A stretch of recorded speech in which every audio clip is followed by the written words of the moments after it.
কিন্তু তারা গায়ের জোরে সবকিছু করতে চাচ্ছে। লুটপাট করলো কারা? তাদেরকে সেফ এক্সিট দিল।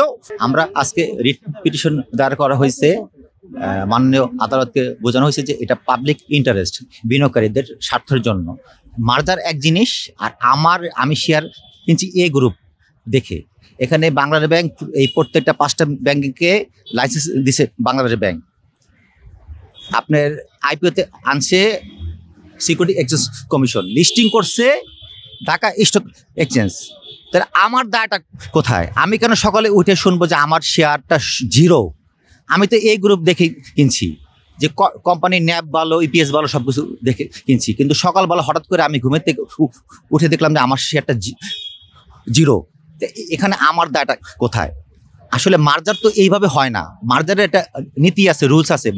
ইজিএম করতে হবে বিশেষ।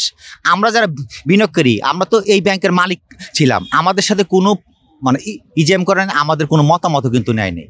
আইনত কিন্তু এটা মার্জারও কিন্তু হয় না, সংবিধানে বলে না, আইনে বলে না, কিন্তু তারা গায়ের জোরে সব কিছু করতে চাচ্ছে। কিন্তু এটা আজ হোক কাল হোক, গভর্নমেন্ট পরিবর্তন হইলেও এই মার্জারও টিকবে না। আর আমাদের যে বিনিয়োগকারীদের যে শেয়ার শূন্য ঘোষণা করেছে, এটাও কোনো আইনে নাই। এটা আমাদেরকে চাপায় দেওয়া হচ্ছে। কোন আইনে তারা দিল?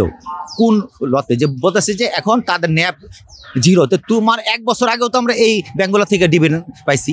এখানে বাংলাদেশ ব্যাংকের ব্যর্থতা আছে, সিকিউরিটি এক্সচেঞ্জ কমিশনের ব্যর্থতা আছে, ঢাকা স্টক এক্সচেঞ্জের ব্যর্থতা আছে। তারা কেন তদারকি করে নাই? আজকে ব্যাংকগুলো লুটপাট করছে যারা, তাদেরকে সেফ এক্সিট দেওয়ার জন্য এই বাংলাদেশ ব্যাংকের গভর্নর এবং আপনার অর্থ উপদেষ্টা এবং এই যে রাশেদ মাকসুদ গং, এরা সম্মিলিতভাবে এস-আলম গ্রুপ বলেন, সালমান গ্রুপ বলেন, যারা ব্যাংক লুটপাট করছে তাদেরকে সেফ এক্সিট দেওয়ার জন্য এই 5টা ব্যাংকে মার্জার করলো।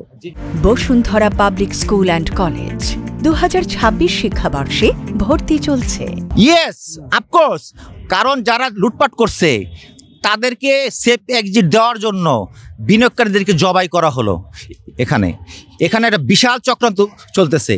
আমি গোয়েন্দা সংস্থার কাছে অনুরোধ জানাচ্ছি, এই বাংলাদেশ ব্যাংকের গভর্নরের পাসপোর্টকে সিজ করার জন্য, তারা যাতে নির্বাচনের পরে না যেতে পারে, রাশেদ মাকসুদের পাসপোর্টকে সিজ করার জন্য, এবং এই সাথে যারা জড়িত আছে তাদের সবার পাসপোর্টকে সিজ করার জন্য। কারণ তারা নির্বাচনের পরে বাংলার মাটিতে থাকবে না, আমরা থাকব। কিন্তু তারা আমাদের কোনো কথাই শুনতেছে না। আমরা বললাম যে তুমি যে মার্জার করলা, কোন আইনে করলা? তুমি যে মার্জার করলা, আমার যে শেয়ারটা আমি তো ভালো কোম্পানি দেখে কিনছি। এক্সিম ব্যাংক কি খারাপ ব্যাংক? এসআইবিএল কি খারাপ ব্যাংক? আপনার যে 5টা ব্যাংক মার্জার করছে, এই 5টা ব্যাংকের যারা বিনিয়োগকারী তাদেরকে তো জবাই করা হলো। তাদের অপরাধটা কি? আমি তো আপনি লিস্টিং করছেন বিদায় আমি শেয়ার বাজারে দেখলাম যে হ্যাঁ, কি আপনার ফান্ডামেন্টাল কোম্পানি কোনটা আছে? ব্যাংক। আমরা তো এটাই বুঝি, ব্যাংক, ফাইন্যান্স। এখন লুটপাট করলো কারা? তাদেরকে সেফ এক্সিট দিল, অথচ আমরা যারা বিনিয়োগকারী আমাদেরকে শুধু জবাই করলো এখানে।